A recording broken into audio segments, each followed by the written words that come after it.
Ares is defined by overwhelming strength and incredible power. In order to visually portray that strength, the developers chose to do something very simple. Ask yourself, if you were a game developer and you wanted to let your audience know that your game's villain is really strong, how would you do that? Well, one thing you can do is make him big, super duper big. Ares is literally the size of a mountain. He might actually be bigger than a mountain. During the siege of Athens, he does not just tower over the battlefield, he is the battlefield. The first time I ever played God of War and I was fighting my way through the war-torn, burning streets of Athens, and I saw Ares in the background the size of a colossus stomping on buildings, not even flinching as he was hit by dozens of arrows and spears. I was genuinely in awe. Like, I'm supposed to kill that? It seemed impossible. He seemed invulnerable. Towards the end of the game, there is this scene where, after spending hours and hours battling his way through the gauntlet that is Pandora's temple, Kratos finally reaches his goal, Pandora's box, which supposedly contains the power to kill a god, so he can finally get his revenge on Ares. And as he is pushing the box out the front door of the temple, Ares, who is still miles and miles away in Athens at this point, somehow senses that this is happening. And so, in response to this new threat, he just casually picks up a random piece of wood out of the rubble and launches it into the air like a javelin. The thing flies again like miles and miles through the sky. It slams directly into Kratos' heart, killing him instantly. This is an incredible shot. All of the hours of work, all of the sacrifice and heartache he had to go through to acquire Pandora's box is undone in a single moment, a single throw. The first time I ever played the game, this was a shocking moment. I could not believe what just happened. I couldn't believe the main character of the game had been killed so easily. Ares is terrifying.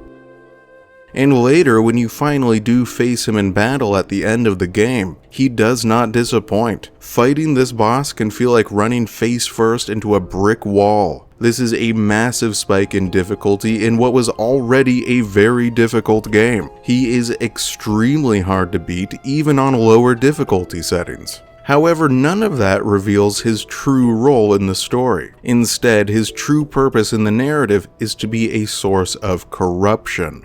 Okay, so this may sound like a strange comparison, but recently I have been replaying the Metroid Prime trilogy, because, you know, maybe Metroid Prime 4 will actually release this year. Anyway, the true antagonist of that trilogy is something called Phazon. Phazon is not a person, but a living substance, which mutates anything it touches. Any living creatures who come into contact with Phazon are either killed outright or else have their bodies twisted into monstrous and hideous shapes. It spreads corruption wherever it goes. It hollows out entire planets, transforming them into sentient nightmare worlds, which then go on to infect other planets, slowly spreading its sickness across the entire universe. And here is where the comparison to Ares comes in, because in the Metroid Prime trilogy, Phazon does the same thing physically that Ares does morally in the God of War series. He spreads a corruption and perversion throughout the entirety of mythological Greece, which by the end of God of War 3 has infected the gods, destroyed the pantheon, and left the world of Greece as a gray, storm-shattered, apocalyptic wasteland. And the agent of that spreading corruption, which outlives even him, is Kratos. Ares is the one who drives Kratos to become his worst possible self. Of course, Kratos was already kind of a bad guy before Ares ever even got involved in his life. Kratos was already a brutal Spartan general who led his army on a destructive campaign of conquest across Greece, until he was finally overwhelmed by a vast barbarian army and defeated in battle. If the God of War had never interfered, this is where his story would have ended. Just one more dead and forgotten Spartan warrior, a man who had lived his entire life on the battlefield and who was ultimately destroyed by his own pride and his own choices, by his inability to stop fighting. 1 victory, 10 victories, 100 victories were not enough for Kratos. He just had to keep going and going and going, and in the end it destroyed him. Or at least it would have destroyed him. But at the very last moment, just as he was about to be killed by the barbarian general, Kratos called out to Ares for help, and to the shock of everyone involved, Ares actually responded, because the god of war had been watching Kratos for a long time. In later games, there will be mention of a prophecy concerning a marked warrior who is foretold to bring about the end of Olympus, and the writers will use that prophecy to explain why Ares was so interested in Kratos, because he had his own plans for overthrowing the rule of his father Zeus. But I always found that extra explanation to be unnecessary. I think that back in this first game, Ares' interest in Kratos already makes perfect sense. Of course the god of war had noticed this Spartan warrior's shocking rise to power, and he would have seen the potential in the destruction, violence, and brutality of his campaigns. He would have seen that Kratos could be wielded as a deadly weapon against his own enemies. He just needed to find some way to bind the warrior to his will, and then came Kratos' defeat at the hands of the barbarian horde,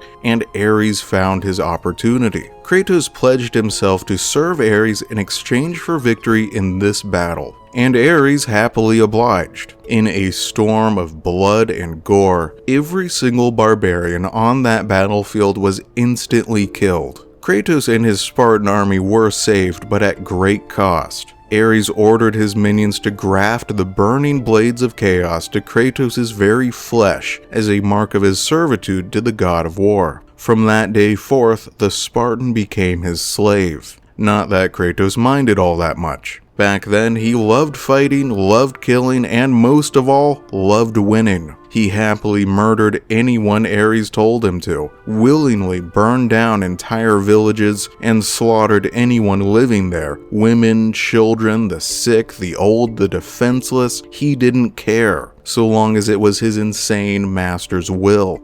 In service to Ares, Kratos became the worst version of himself, a vile and depraved killer without mercy and without morals. And yet, even then, in his darkest days, there was still one light remaining in his life, or 2 lights actually, his wife and daughter. Kratos' family are not really characters. They get barely any screen time, they don't get any character development at all. His wife only has 1 line of dialogue in the whole game, and his daughter is completely silent. They are symbols. They represent his one last connection to his humanity, to whatever slim chance he has left of living a peaceful and normal life. Ares comes to realize that, in order to transform Kratos into the perfect warrior, into a weapon strong enough and terrible enough to be able to shatter the rule of Zeus, to destroy Mount Olympus itself, he needs to sever this connection, and so he came up with a plan. Behind Kratos' back, he moved his family out of Sparta, where they were safe and far out of harm's way, and into this random nameless village. Then he ordered Kratos to burn the village down to the ground and murder everyone living there, which Kratos immediately did without any hesitation whatsoever. This was all done under the pretense that the villagers were worshippers of the goddess Athena, a fellow god whom Ares was in conflict with, and so apparently fair game for mass murder. But the true purpose of this slaughter was to trick Kratos into killing his own wife and daughter. Ares believed that, without the distraction of his family, Kratos would be able to focus totally on becoming a greater and more powerful warrior. By killing them with his own blades, Kratos was committing an irredeemable and evil act. One of the worst sins it is possible for a man to commit, the murder of his own child. If Kratos had been able to accept this, it would have removed yet another distraction, the distraction of morality. If Kratos was willing to do this, then he would be willing to do anything in service to the god of war. There would be no limits to the destruction and bloodshed the two of them could unleash on the world together. This plan was both Ares' greatest success and his greatest failure. When Kratos saw what he had done, as he gazed upon the bloody bodies of his family, slain by his own hand, he was finally shocked out of the violent, mindless stupor he had been lost in while in Ares' service. He not only realized that Ares was a monster, but that he himself had become a monster too. He broke his oath to the god of war and began to serve the other gods instead, hoping to find some way to free himself of his guilt. But that did not matter. Ares' scheme had already succeeded. His goal was to transform Kratos into the greatest warrior who ever lived, so powerful that he could one day challenge Mount Olympus itself, to overthrow his father Zeus. And all of that happened. With his family dead, Kratos had nothing left to live for except battle and vengeance. His misery, guilt, and rage drove him to become first a champion of the gods, and then to overcome the exhausting trials of Pandora's temple, which no man had ever done before. He became the first mortal to ever reach Pandora's box, which had been hidden at the core of the temple, behind hundreds of deadly monsters, vicious traps, and terrible puzzles. He claimed the power inside the box, the power to kill a god. Eventually, Kratos would go on to lead an invasion of Mount Olympus. Athena, Poseidon, Hades, Helios, Hermes, Hera, and finally Zeus himself would fall to Kratos' blades. Every single one of Ares' enemies lay dead. Ares' only failure was his inability to control the monster he had created. It is a classic Frankenstein sort of situation. He never considered that, by forging a warrior strong enough to kill a god, he himself might be in danger too. In fact, he becomes the first god to fall. However, the corruption of Ares does not end there. His insane schemes do not just lead to the destruction of the Greek pantheon, but to its perversion as well. When Kratos opened Pandora's box, he also, accidentally, unleashed all of the evils of the world which had been sealed inside. Those evils then infected the gods of Mount Olympus. Now, to be clear, the gods of the Greek pantheon were not all that virtuous in the first place. They were always kind of selfish and abusive. But when they were infected by the evils that had been contained inside Pandora's box, they became far, far worse.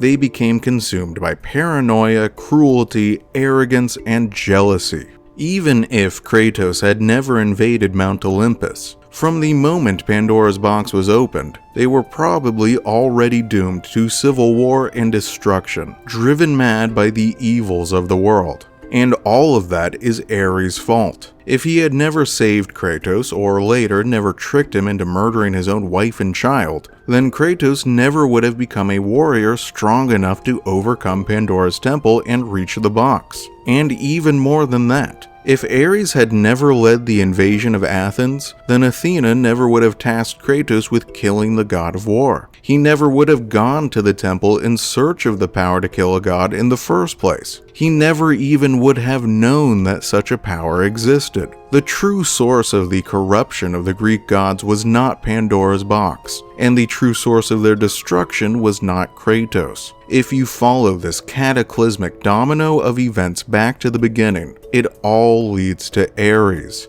But why? Why did he do all of this? Was he just a mad god who thirsted for blood and death just for the sake of blood and death? Was he a power-hungry monster who wanted more power, again just for the sake of having more power? Or was he motivated by something else? Perhaps something more sympathetic and more complicated? Well, I think there is one line of dialogue in the game that reveals Ares' true motivations. And here is the scene where that line of dialogue appears. Zeus! Do you see now what your son can do? You cast your favor on Athena, but her city lies in ruins before me. And now, even Pandora's box is mine. Would you have me use it against Olympus itself? Kratos, returned even from the underworld. Is this the best you can do, father? You send a broken mortal to defeat me, the god of war?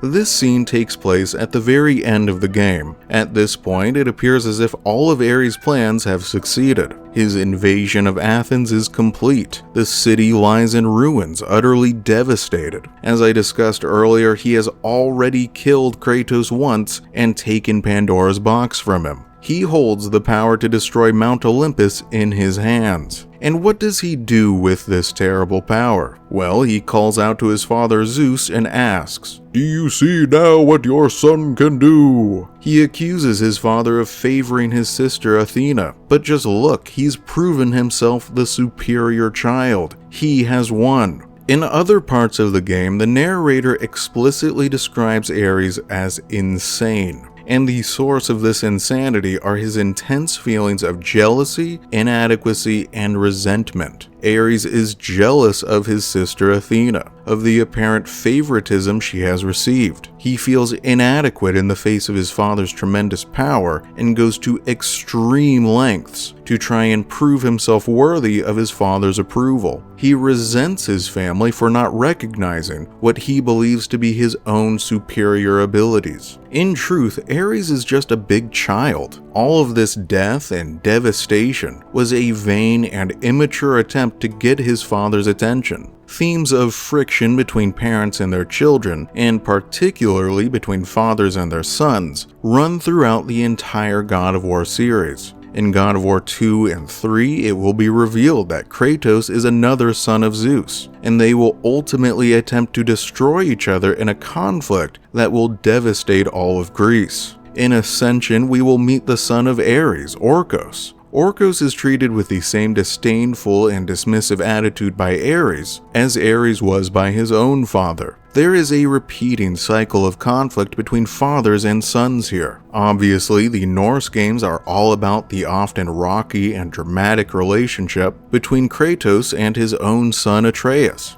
And there is also the violent and destructive relationships between Freya and her son Balder, and between Odin and his son Thor. This theme of generational conflict was already present in the very first game, with Ares and Zeus. It is the driver of every major event in the entire series. Now, to end this video, I'm going to do a deep dive into that final confrontation between Kratos and Ares. Earlier in the game, as already described, Ares had killed Kratos with that crazy 100-mile javelin trick shot. Afterwards, Kratos was cast down into the underworld, but the Spartan was not done yet. He clawed his way back to the surface, and with a little help from an undercover Zeus, returned to Athens to reach this final confrontation. Ares probably could have just killed him again here, but like a lot of other video game villains, he is undone by his own arrogance. Believing himself to be invulnerable and that the Spartan is a mere broken mortal, he turns his back to Kratos, and this ends up being a fatal mistake, because Kratos takes advantage of this opportunity to take Pandora's box back and seize the incredible power inside.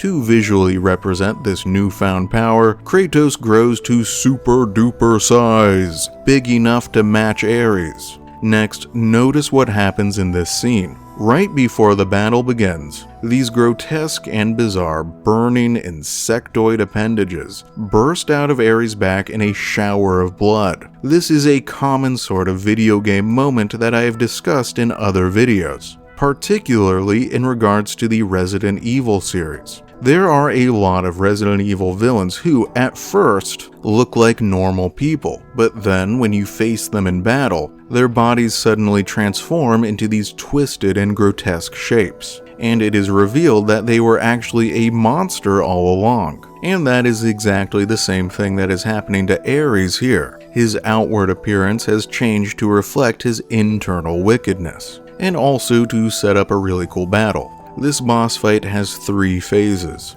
The first is a straightforward smash-off. Kratos and Ares, in their mutually titanic forms, battle each other one-on-one in the bay outside of Athens. Beside their colossal strength, the smoking ruins of the city appear as little more than a jumble of broken toy blocks. It is the simplest and easiest phase of the battle. Ares has some fairly basic combos where he swings those insectoid appendages around, which are pretty easy to parry or dodge. It is in the second phase that the difficulty really ramps up, and where things start to get kind of crazy, and also where it is revealed just how evil and despicable a character Ares really is.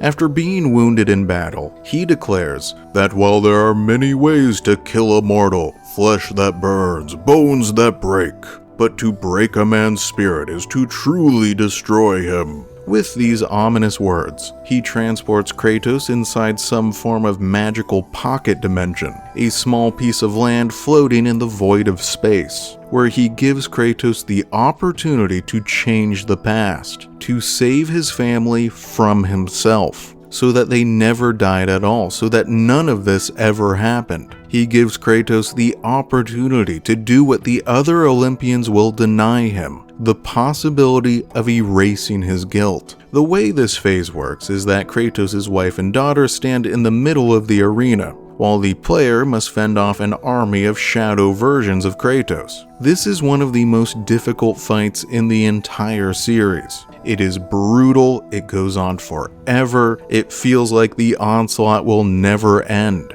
Every time you defeat one shadow puppet, it seems as if 10 more spawn in. It is a desperate and intense battle. Every time his wife and daughter get hit, they lose health, and if that health drops to 0, then it is game over. It is possible to restore their health by having Kratos hold them in a loving embrace, and then if you mash the circle button, that causes his health to transfer to them. In practice, what this means is that every 30 seconds or so, you have to stop fighting the shadow puppets, hug your family for a little bit, lose all of your health, and then immediately launch yourself back into the fight to fend off the 10 new shadow puppets who just spawned in. It is grueling and relentless and very difficult. If you manage to complete this phase, and if you do, then good work, dude, that sucked. But anyway, if you do reach the end of this gauntlet, Ares reveals that it was all a devious trick to break Kratos' spirit. He was never going to give him a chance to actually save his family.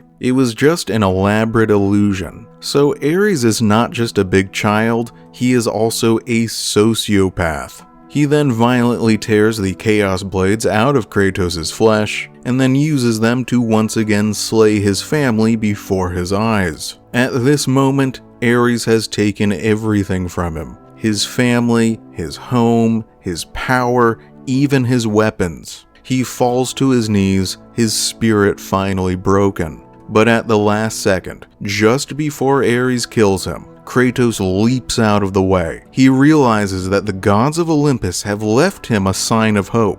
The bridge that connected the city of Athens to this giant statue of Athena was actually a hidden blade all along, placed there to aid Kratos in his confrontation with Ares. Kratos retrieves the sword, and the final phase of the battle begins. If you thought that last phase was difficult, well boy, get ready to bash your face against a brick wall for a long time, because this final phase sucks. Ares' combos have become much faster, much more complicated and varied, much harder to parry or dodge, and they even deal more damage too. And not only that, but your Chaos Blades are gone. So all of the combos and moves you have spent the entire game learning and mastering are gone too, replaced by a sword that is much slower and has far less range. I have always hated that the final and most difficult fight in the game forces you to use this sword. I think its moveset sucks.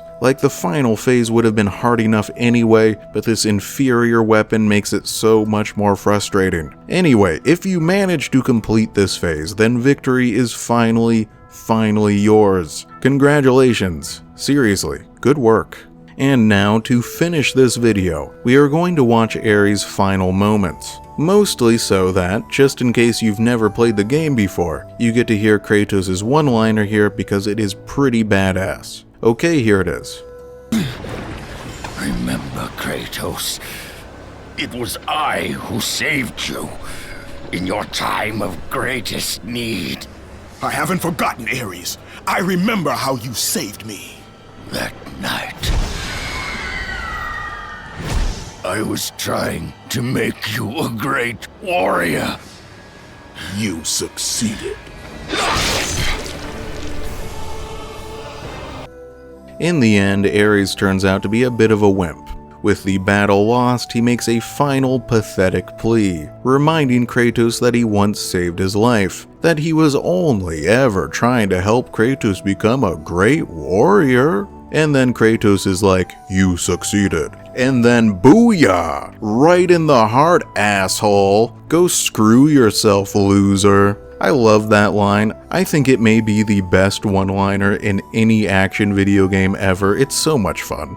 Anyway, as far as I am concerned, Ares is the best villain in the entire Greek saga. It was not until Baldur in God of War 4 that the series finally topped this one. Zeus is just not as interesting of an antagonist as Ares was. Ares is insane. Like, literally, he is a crazy person. He tricked Kratos into murdering his own child and then expected the dude to thank him for it. Who does that? His jealousy and resentment poisoned the entire Greek pantheon. He perverted Mount Olympus and drove Kratos to become his worst possible self, setting the stage for the entire violent and miserable and even apocalyptic saga that followed. That second phase, where he cruelly tricks Kratos into believing that he could travel into the past and save his family, is totally unique in the series. There is nothing else like it in any of the other games. Ares was truly sinister and evil, and his corruption lives on long after his death. The effects of his madness can still be felt all the way up to the events of Ragnarok. His influence can still be felt even in the present. You cannot truly understand who Kratos is, or why he did all of the things he did, until you understand the mad god who set this story into motion. And of course, Ares' story does not end here. He has multiple appearances in the prequel games, as well as in some of the spin-off material, like the comic books and novelizations. I did consider trying to include all of that extra material in this video, but in the end I decided to keep this analysis focused on his original appearance. I will discuss his other appearances chronologically as we reach them in future videos. And speaking about future videos, next time I will be moving on to a retrospective of God of War 2, which I still believe may be the best game in the whole series. God of War 2 was a massive, massive improvement over the first. It is far superior in nearly every single category, but that is a discussion for the next video, because this one is done.